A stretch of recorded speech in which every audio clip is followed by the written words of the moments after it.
Hi friends, welcome to Somu competitive guidance. ఈరోజు మరొక important update తోటి రిపోర్ట్తో మీ ముందుకు రావడం జరిగిందండి. ఇది ప్రతి కాంపిటేటివ్ ఎగ్జామ్కి ఎంతగానో ఉపయోగపడేటువంటి కంపల్సరీ క్వశ్చన్తో కూడినటువంటి వీడియో అనమాట అండి. ఇందులో మనం చూసుకున్నట్లయితే కనుక వరల్డ్ మైగ్రేషన్ రిపోర్ట్ 2024కు సంబంధించినటువంటి పూర్తి వివరాలతోటి ఈ వీడియో అనేటువంటిది మీ ముందుకు తీసుకురావడం జరిగిందనమాట అండి. ఇందులో మన భారత్ అత్యధికమైనటువంటి స్కోర్ తీసుకుని ఫస్ట్ ప్లేస్లో నిలవడం జరిగిందనమాట. దానికి కలిగినటువంటి కారణాలు ఏంటి, అసలు ఈ వరల్డ్ మైగ్రేషన్ రిపోర్ట్ అంటే ఏంటి, దీంట్లో తీసుకున్నటువంటి ప్రధానమైనటువంటి అంశాలు ఏంటి, ఇటువంటి పూర్తి వివరాలతోటి ఈ వీడియో అనేటువంటిది మీ ముందుకు తీసుకురావడం జరిగిందనమాట అండి. ఈ వీడియోలో మనం చర్చించేటువంటి అంశాలు చూసుకున్నట్లయితే కనుక ఈ వరల్డ్ మైగ్రేషన్ రిపోర్ట్ ఏదైతుందో దీన్ని ఎవరు విడుదల చేస్తారు, దీని యొక్క విశిష్టత ఏమిటి, అదే రకంగా 2022 నివేదికలో దేశాల యొక్క స్థానాలు ఏంటంటే ఫస్ట్ ప్లేస్లో ఏ దేశం ఉంది, సెకండ్ ప్లేస్లో ఏ దేశం ఉంది, థర్డ్ ప్లేస్లో ఏ దేశం ఉంది అనేటువంటి వివరాలతో పాటుగానే నివేదిక ప్రకారం అత్యధిక విద్యార్థులు వెళ్ళినటువంటి దేశాలు ఏంటి, వెళ్ళినటువంటి విద్యార్థుల సంఖ్య ఎంత, దాంతో పాటుగానే మనం చూసుకున్నట్లయితే భారత్కు అందినటువంటి రెమిటెన్స్ అంటే ఇతర దేశాల నుంచి మన భారత్కు వచ్చినటువంటి డబ్బుల వివరాలు ఏంటి, దాంట్లో మన భారతదేశం ఏ స్థానంలో ఉన్నటువంటిదే ఈ వీడియో యొక్క ముఖ్య అంశం అనమాట అండి. సో ఫ్రెండ్స్, ఇటువంటి ఇంపార్టెంట్ అప్డేట్స్ తోటి ఈ వీడియో అనేటువంటిది మేము ముందుకు తీసుకురావడం జరిగింది అనమాట అండి. వివరాలకు మనం వెళ్ళినట్లయితే కనుక ఈ వరల్డ్ మైగ్రేషన్ రిపోర్ట్ అనేటువంటి చూసుకున్నట్లయితే కనుక 2024 సంబంధించినటువంటి ఈ రిపోర్ట్ అనేటువంటిది ఎవరు విడుదల చేస్తారని మనం చూసుకున్నట్లయితే కనుక ఇంటర్నేషనల్ ఆర్గనైజేషన్ ఫర్ మైగ్రేషన్ అనేటువంటి ఈ సంస్థ వరల్డ్ మైగ్రేషన్ రిపోర్ట్ అనేటువంటిది విడుదల చేయడం జరుగుతుంది అనమాట అండి. అయితే ఈ ఇంటర్నేషనల్ ఆర్గనైజేషన్ ఫర్ మైగ్రేషన్ అనేటువంటి చూసుకున్నట్లయితే కనుక ఈ సంస్థ 2016లో ఐక్యరాజ్య సమితిలో ఒప్పందం కుదుర్చుకోవడంతో ఈ వరల్డ్ ఇంటర్నేషనల్ ఆర్గనైజేషన్ మైగ్రేషన్ అనేటువంటిది ఒక సంస్థ రూపంగా ఇది కార్యరూపం దాల్చడం జరిగిందనమాట అండి. ఇందులో చూసుకున్నట్లయితే కనుక ఇప్పటి వరకు 175 దేశాలు సభ్యత్వ దేశాలుగా ఇందులో ఉండడం జరిగిందనమాట. ఈ ఇంటర్నేషనల్ ఆర్గనైజేషన్ ఫర్ మైగ్రేషన్ యొక్క ప్రధాన కార్యాలయం ఏంటంటే జెనీవా, స్విట్జర్లాండ్ ఉన్నటువంటి జెనీవా అనేటువంటిది ఈ IOM లేకపోతే ఇంటర్నేషనల్ ఆర్గనైజేషన్ ఫర్ మైగ్రేషన్ యొక్క ప్రధాన కార్యాలయంగా ఉండడం జరిగింది. ఈ IOMలో మన ఇండియా అనేటువంటిది ఎప్పుడు సభ్యత్వం పొందిందని మనం చూసుకున్నట్లయితే 2008లో మన ఇండియా ఈ IOMలో సభ్యత్వం అనేటువంటిది పొందుకోవడం జరిగిందనమాట అండి. ఈ వరల్డ్ మైగ్రేషన్ రిపోర్ట్ లేకపోతే ఈ రెమిటెన్స్ సంబంధించినటువంటి రిపోర్ట్ యొక్క విశిష్టత మనం చూసుకున్నట్లయితే కనుక ప్రపంచవ్యాప్తంగా 281 మిలియన్ల అంతర్జాతీయ వలసదారులతో సంఘర్షణ, హింస, విపత్తు మరియు ఇతర కారణాల వల్ల స్థానభ్రంశం చెందినటువంటి వ్యక్తుల సంఖ్య ఆధునిక రికార్డుల్లో చూసుకున్నట్లయితే అత్యధిక స్థాయికి చేరుకోవడం జరిగింది. ఇందులో 117 మిలియన్లు అనేటువంటిది ఇది చేరుకోవడం జరిగింది అనమాట అండి. ఇది స్థానభ్రంశం సంక్షోభాలను పరిష్కరించాల్సినటువంటి ఆవశ్యకత అనేటువంటిది ఇది నొక్కి చెప్పడం జరుగుతుంది అనమాట అండి. ఇందులో మనం చూసుకున్నట్లయితే కనుక ఈ వరల్డ్ మైగ్రేషన్ రిపోర్ట్ యొక్క విశిష్టత ఏంటని మనం చూసుకున్నట్లయితే కనుక ఒక దేశం నుంచి ఒక దేశానికి మైగ్రేట్ చెందడం, అది చదువు గురించి వెళ్ళడం కానీ, ఉద్యోగరీత్యా వెళ్ళడం కానీ, అక్కడ స్థిరపడడానికి కానీ, లేకపోతే ఏదన్నా పని దొరకకంటే ఉంటున్నటువంటి దేశంలో వారికి పని దొరకగా ఆ దేశాలకు వెళ్ళిపోవడం కానీ, ఉన్నటువంటి దేశంలో సంక్షోభాలు లేకపోతే విపత్తులు, హింసలు, సంఘర్షణలు వచ్చిన కారణాన వేరే దేశాలకు వలస వెళ్ళడం అనేటువంటిది ఈ మైగ్రేషన్ రిపోర్ట్ యొక్క ముఖ్యాంశంగా తెలపడం జరిగింది అనమాట అండి. ఇప్పటివరకు చూసుకున్నట్లయితే ప్రపంచవ్యాప్తంగా 281 మిలియన్ల అంతర్జాతీయ వలసదారులతో ఇది అన్నిటువంటి నిండడం జరిగిందనమాట అండి. 117 మందికి ఇది చేరుకోవడం జరిగిందనమాట అండి. 117 మిలియన్ల మంది ఇప్పటికీ వారి దేశాల నుంచి కాకుండా ఇతర దేశాలకు వెళ్ళి వారు స్థిరపడడం జరిగింది, లేకపోతే పనులు చేయడం జరుగుతుంది, లేకపోతే చదువుకోవడం జరుగుతుంది అనేటువంటిది ఇందులో మనకి తెలపడం జరిగిందనమాట అండి. అయితే ఈ వరల్డ్ మైగ్రేషన్ రిపోర్ట్ ద్వారా చూసుకున్నట్లయితే కనుక దక్షిణ ఆసియాకు చెందినటువంటి దేశాలు ఏదైతున్నాయో అందులోంచే అత్యధిక సంఖ్యలో వలస కార్మికులు అనేటువంటిది ఉండడం అనేటువంటిది ఇందులో తెలపడం జరిగిందనమాట. ఈ ప్రాంతం చూసుకున్నట్లయితే కనుక ప్రపంచవ్యాప్తంగా రెమిటెన్స్కు సంబంధించినటువంటి అంటే ఏదైతే అక్కడ సంపాదించినటువంటి ధనాన్ని ఆ దేశాలకు అంటే వారు పుట్టినటువంటి దేశాలకు పంపించడం అనేటువంటిది రెమిటెన్స్ అనమాట అండి. అత్యధిక మొత్తంలో పొందుతున్నట్లుగా కూడా ఇందులో మనకి తెలపడం జరిగిందనమాట అండి. అయితే రిపోర్ట్ల ప్రకారం చూసుకున్నట్లయితే కనుక 2022 వరల్డ్ మైగ్రేషన్ రిపోర్ట్లో అత్యధిక రెమిటెన్స్ ఇచ్చినటువంటి దేశాల ప్రకారం మనం చూసుకున్నట్లయితే కనుక ఫస్ట్ ప్లేస్లో మన భారతదేశం అనేటువంటిది ఉండడం జరిగిందనమాట అండి. $111.22 బిలియన్ అనేటువంటిది ఇప్పటికీ మన ఇండియాకి వచ్చినట్లుగా ఈ వరల్డ్ మైగ్రేషన్ రిపోర్ట్ అనేటువంటిది తెలపడం జరిగిందనమాట అండి. రెండో స్థానంలో మెక్సికో ఉండడం జరిగింది. $61 బిలియన్ అనేటువంటిది మెక్సికోకి, అంటే వేరే దేశాలు మెక్సికో నుంచి వేరే దేశాలకు వెళ్ళినటువంటి వారు మెక్సికోకి పంపినటువంటి డబ్బులు, అంటే ఇండియా నుంచి వేరే దేశాలకు వెళ్ళినటువంటి వారు ఇండియాకి పంపినటువంటి డబ్బులు. మీకు ఇప్పుడు అర్థమైంది కదండి. నెక్స్ట్ థర్డ్ ప్లేస్లో మనం చూసుకున్నట్లయితే కనుక $51 బిలియన్ తోటి చైనా అనేటువంటిది ఉండడం జరిగిందండి. ఫిలిప్పీన్స్ అనేటువంటిది 4th ప్లేస్లో ఉండడం జరిగింది. 5th ప్లేస్లో ఫ్రాన్స్ ఉండడం జరిగింది. అలాగనే మన పాకిస్తాన్ దాయాద్ దేశమైనటువంటి పాకిస్తాన్ $30 బిలియన్ తోటి 6వ స్థానంలో ఉండడం జరిగింది అనమాట అండి. అంటే వేరే దేశాల నుంచి పాకిస్తాన్కి ఫండ్స్ వస్తున్నటువంటి, అంటే డబ్బులు వస్తున్నటువంటి చూసుకున్నట్లయితే కనుక $30 బిలియన్ తోటి 6th ప్లేస్లో ఉండడం జరిగింది.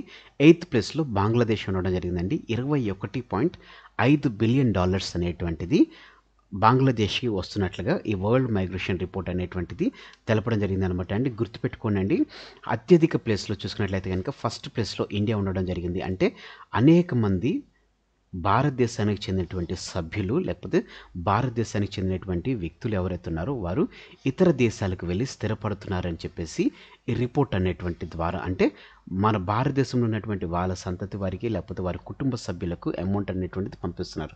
అది అత్యధికంగా చూసుకున్నట్లయితే $111.22 బిలియన్ ఉండడం జరిగింది అనమాట అండి. అయితే రెండో ప్లేస్లో చూసుకున్నట్లయితే కనుక మెక్సికో ఉండడం జరిగింది. థర్డ్ ప్లేస్లో చైనా ఉండడం జరిగింది. 6th ప్లేస్లో పాకిస్తాన్, 8th ప్లేస్లో బంగ్లాదేశ్ అనేటువంటిది ఉండడం జరిగింది అనమాట. భారతీయులు చూసుకున్నట్లయితే 2022లో స్వదేశానికి $111.22 బిలియన్ అనేటువంటిది పంపించడం జరిగింది. ఇప్పటి వరకు చూసుకున్నట్లయితే కనుక ఏ దేశానికి కూడా ఈ స్థాయిలో డబ్బులు అనేటువంటిది తమ స్వదేశానికి పంపలేదు. గుర్తుపెట్టుకోండి, ఏ దేశానికి కూడా, ఏ దేశం చెందినటువంటి వారికి కూడా తమ స్వదేశానికి ఇంత అమౌంట్ పంపించలేదు. అంటే ఇంత అమౌంట్ పంపిస్తున్నారంటే ఎంత సంఖ్యలో భారతదేశానికి చెందినటువంటి వారు ఆ దేశంలో వెళ్ళి ఉన్నారనేటువంటిది మీరు గుర్తుపెట్టుకోండి అనమాట. అంటే చాలామంది భారతీయులు స్వదేశాన్ని విడిచిపెట్టి వేరే దేశానికి వెళ్ళి అక్కడ ఉన్నటువంటి దాంట్లో స్థిరపడిపోయి అమౌంట్ అనేటువంటిది వారి కుటుంబ సభ్యులకు పంపించిన కారణాన మన భారతదేశానికి $111.22 బిలియన్ అనేటువంటిది ఇప్పటివరకు పంపించినట్లుగా తెలపడం జరిగింది అనమాట అండి. $100 బిలియన్ అనేటువంటిది దాటడంలో కూడా భారత్ మొట్టమొదటి స్థానంలో నిలవడం జరిగింది. ఇప్పటి వరకు మనం చూసుకున్నట్లయితే కనుక ఏ దేశం కూడా రెమిటెన్స్ అనేటువంటిది ఇంత అత్యధిక సంఖ్యలో వచ్చినట్లుగా ఏ దేశంలో కూడా లేదండి. కేవలం మన భారతదేశం మాత్రమే $100 బిలియన్ అనేటువంటిది రీచ్ అయినటువంటి ఏకైక దేశంగా ఉండడం జరిగింది అనమాట అండి. ఈ రిపోర్ట్లో చూసుకున్నట్లయితే కనుక ఫస్ట్ టైం $100 బిలియన్ అనేటువంటిది రీచ్ అవ్వడం జరిగింది. ఈ $100 బిలియన్ కూడా రీచ్ అయినటువంటి దేశం కేవలం ఇండియాలో ఉండడం జరిగింది. మిగతా దేశాలు చూసుకున్నట్లయితే కనుక మనం క్రితం చూసుకున్నట్లయితే మిగతా దేశాలు అనేటువంటిది ప్లేస్లో, అంటే టాప్ 10 ప్లేస్లో మిగతా దేశాలు అనేటువంటిది ఉన్నా కానీ అత్యధికమైనటువంటి రెమిటెన్స్ కలిగినటువంటి దేశంగా మనం చూసుకున్నట్లయితే కనుక మన భారత్ అనేటువంటిది ఉండడం జరిగిందనమాట. $111.22 బిలియన్ తోటి. మిగతా దేశాలు చూసుకున్నట్లయితే కనుక మన భారతదేశంలో సగము $1 మిలియన్ అనేటువంటిది వారు తీసుకోవడం జరిగిందనమాట. మిగతా దేశాలు అనేటువంటిది మన భారతదేశంలో చూసుకున్నట్లయితే కనుక అత్యధిక తక్కువ సంఖ్యలో ఉన్నట్లుగా, చాలా తక్కువ సంఖ్యలోనే రెమిటెన్స్ అనేటువంటిది వచ్చినట్లుగా మనకి రిపోర్ట్ అనేటువంటిది వెల్లడి చేయడం జరిగిందనమాట అండి. సో ఈ రకంగా మనం చూసుకున్నట్లయితే కనుక మన భారతదేశానికి అత్యధిక సంఖ్యలో, అంటే మన భారతదేశం నుంచి అత్యధికమైనటువంటి సంఖ్యలో ఉన్నటువంటి వారు ఇతర దేశాలకు వెళ్ళి అక్కడ స్థిరపడడం ద్వారా మనకి ఈ రకంగా మన భారతదేశం అనేటువంటిది ఈ రిపోర్ట్ ఏదైతే ఉందో వరల్డ్ మైగ్రేషన్ రిపోర్ట్లో రెమిటెన్స్లో చూసుకున్నట్లయితే కనుక అత్యధికమైనటువంటి ఫస్ట్ ప్లేస్లో వరల్డ్ రికార్డ్ అనమాట అండి. ఇప్పటి వరకు ఏ దేశం కూడా ఈ ప్లేస్లోకి రాలేదు. కేవలం ఫస్ట్ టైం మన భారతదేశం అనేటువంటిది ఈ రిపోర్ట్లో ఫస్ట్ ప్లేస్లో రావడం జరిగింది అనమాట అండి. నెక్స్ట్ చూసుకున్నట్లయితే కనుక అత్యధికంగా విద్యార్థులు వెళ్ళినటువంటి దేశాలు, అంటే ఇతర దేశాలకు అంటే వేరే దేశం నుంచి చదువుకోవడానికి వెళ్ళినటువంటి విద్యార్థుల్లో చూసుకున్నట్లయితే ఫస్ట్ ప్లేస్, అంటే ఏ దేశంలో వెళ్ళి ఎక్కువ మంది విద్యార్థులు స్థిరపడ్డారని చూసుకున్నట్లయితే ఫస్ట్ ప్లేస్లో అమెరికా ఉండడం జరిగిందండి. 88,33,000 మంది వెళ్ళి అక్కడ చదువుకుంటున్నట్టుగా తెలపడం జరిగింది. రెండవ స్థానంలో బ్రిటన్ ఉండడం జరిగింది. 6,01,000 మంది అందులో చదువుకోవడానికి వెళ్ళడం జరిగింది. మూడవ స్థానంలో చూసుకున్నట్లయితే ఆస్ట్రేలియా ఉండడం జరిగిందండి, 3,78,000 మందితోటి. నాలుగో స్థానంలో మనం చూసుకున్నట్లయితే కనుక జర్మనీ అనేటువంటిది ఉండడం జరిగింది అనమాట అండి, 3,76,000 మందితోటి. ఐదో స్థానంలో మనం చూసుకున్నట్లయితే కనుక కెనడా ఉండడం జరిగిందండి, 3,00,000 18,000 మంది విద్యార్థులు అక్కడ చదువుకుంటున్నట్లుగా రిపోర్ట్ అనేటువంటిది ఇవ్వడం జరిగిందనమాట. అయితే భారత్కు అందినటువంటి రెమిటెన్స్ చూసుకున్నట్లయితే కనుక బిలియన్ డాలర్స్లో మనం చూసుకున్నట్లయితే కనుక అంటే ఇయర్లీ వైస్గా ఈ రిపోర్ట్ విడుదల చేసినటువంటి ఇయర్లీ వైస్గా భారత్కు అందినటువంటి రెమిటెన్స్ చూసుకున్నట్లయితే కనుక బిలియన్ డాలర్స్లో 2010లో మనం చూసుకున్నట్లయితే కనుక రెమిటెన్స్ అనేటువంటిది 53.48 బిలియన్ డాలర్స్ అందడం జరిగిందండి.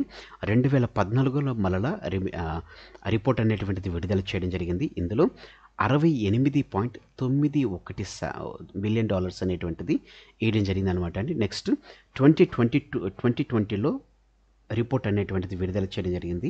ఈ రిపోర్ట్ బట్టి మనం చూసుకున్నట్లయితే కనుక 83.915 బిలియన్ డాలర్స్ అనేటువంటిది అంటే 2010 నుంచి మనం 2020లో చూసుకున్నట్లయితే కనుక డ్రాస్టిక్గా పెరగడం జరిగింది. ఇది 2022కి వచ్చేసరికి 111 అత్యధికంగా 2015 తర్వాత నుంచి మనం చూసుకున్నట్లయితే కనుక ఆ అప్కమింగ్ 7 ఇయర్స్లో చూసుకున్నట్లయితే కనుక అప్కమింగ్ 7 ఇయర్స్లో అత్యధిక శాతంలో మనకి రెమిటెన్స్ అనేటువంటిది పెరగడం జరిగింది. అంటే ఈ రెమిటెన్స్ పెరగడానికి కలిగిన కారణాలు ఏంటి?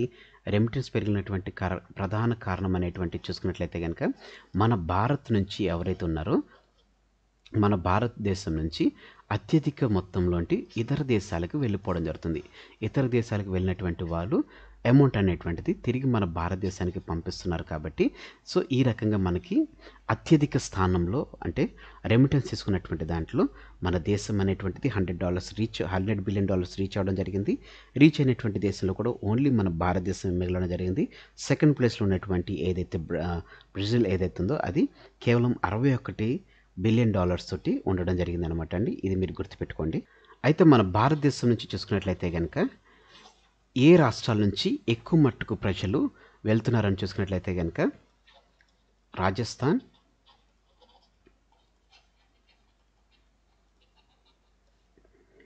సెకండ్ ప్లేస్లో వచ్చేసి ఉత్తరప్రదేశ్, యూపీ, థర్డ్ ప్లేస్ వచ్చేసి మధ్యప్రదేశ్. ఈ 3 రాష్ట్రాల నుంచి అత్యధికంగా వెళ్తున్నట్లుగా రావడం జరిగింది. అదే రకంగా యుఏఈ, యుఎస్ఏ, సౌదీ నుంచి ఎక్కువ మట్టుకు అమౌంట్ అనేటువంటిది మన ఇండియాకి వస్తున్నట్లుగా తెలపడం జరిగిందనమాట అండి. ఇవి మీరు గుర్తుపెట్టుకోనండి. ఈ బ్లాక్లో ఏదైతే నేను మీకు రాశానో ఆ రిపోర్ట్తో పాటుగా మనం చూసుకున్నట్లయితే అత్యధికంగా భారత్ నుంచి వెళ్తున్నటువంటి వలస ప్రాంతానికి అంటే వేరే దేశాలకు వెళ్తున్నటువంటి వారిలో చూసుకున్నట్లయితే రాజస్థాన్, యూపీ, ఎంపీ అనేటువంటిది ఉండడం జరిగిందనమాట అండి. అదే రకంగా మన భారతదేశానికి అత్యధికంగా రెమిటెన్స్ వస్తున్నటువంటి దేశాలు చూసుకున్నట్లయితే కనుక యుఏఈ. ఇందులో మనం చూసుకున్నట్లయితే కనుక ఎక్కువ మట్టుకు వలస కార్మికులు అనేటువంటిది వెళ్తడం జరుగుతుంది యుఏఈ. అదే రకంగా సౌదీలో చూసుకున్నట్లయితే కనుక వలస కార్మికులు ఎక్కువగా వెళ్ళడం జరుగుతుంది. యుఎస్ఏ అనేటువంటి చూసుకున్నట్లయితే కనుక ఎవరైతే టెక్నికల్ పరంగా సెటిల్ అయినటువంటి వారు ఎవరైతే ఉంటారో టెక్నికల్ ఫీల్డ్లోకి వెళ్ళి అంటే చదువుకోవడానికి వెళ్ళి అక్కడ సెటిల్ అయినటువంటి వారు ఎవరైతే ఉన్నారో వారికి ఉంటుంది. యుఏ, సౌదీలో చూసుకున్నట్లయితే కనుక ఎక్కువ మట్టుకు వలస కార్మికులు ఉంటుంది. సో ఈ రకంగా మనకి వరల్డ్ మైగ్రేషన్ రిపోర్ట్లో రెమిటెన్స్ ప్రకారంగా చూసుకున్నట్లయితే మన భారతదేశం అనేటువంటిది టాప్లో నిలవడం జరిగిందనమాట అండి. సో ఫ్రెండ్స్ ఇదండి రిపోర్ట్కి సంబంధించినటువంటి పూర్తి వివరాలతో కొన్నటువంటి video. Thanks for watching the video. Hope ఈ వీడియో కనుక మీకు నచ్చినట్లయితే కనుక మీరు ఇంకా మన సోమో కాంపిటేటివ్ గైడెన్స్ అనేటువంటి యూట్యూబ్ ఛానల్ మీద సబ్స్క్రైబ్ చేసుకోకపోతే కింద సబ్స్క్రైబ్ అనే బటన్ ఉంటుందండి. ఆ బటన్ మీరు క్లిక్ చేసిన వెంటనే మీకు పక్కన బెల్ ఐకాన్ పాప్ అవుతుంది. ఆ బెల్ ఐకాన్లో మీరు ఆల్ నోటిఫికేషన్ క్లిక్ చేసుకున్నట్లయితే ఎప్పటికప్పుడు లేటెస్ట్ అప్డేట్స్ అనేటువంటిది నోటిఫికేషన్ రూపంలో మీరు మీ డివైస్లో పొందుకోవడం జరుగుతుంది. ఈ వీడియో కనుక మీకు నచ్చినట్లయితే లైక్ చేయండి. కింద కామెంట్ సెక్షన్లో కామెంట్ చేయడం మర్చిపోకండి. అదే రకంగా ఈ వీడియోని మీ ఫ్రెండ్స్ అండ్ ఫ్యామిలీస్ రిలేటివ్స్ ప్రతి ఒక్కరికి షేర్ చేయండి. Thanks for watching the video. Have a nice day. All the best for your exams. Bye.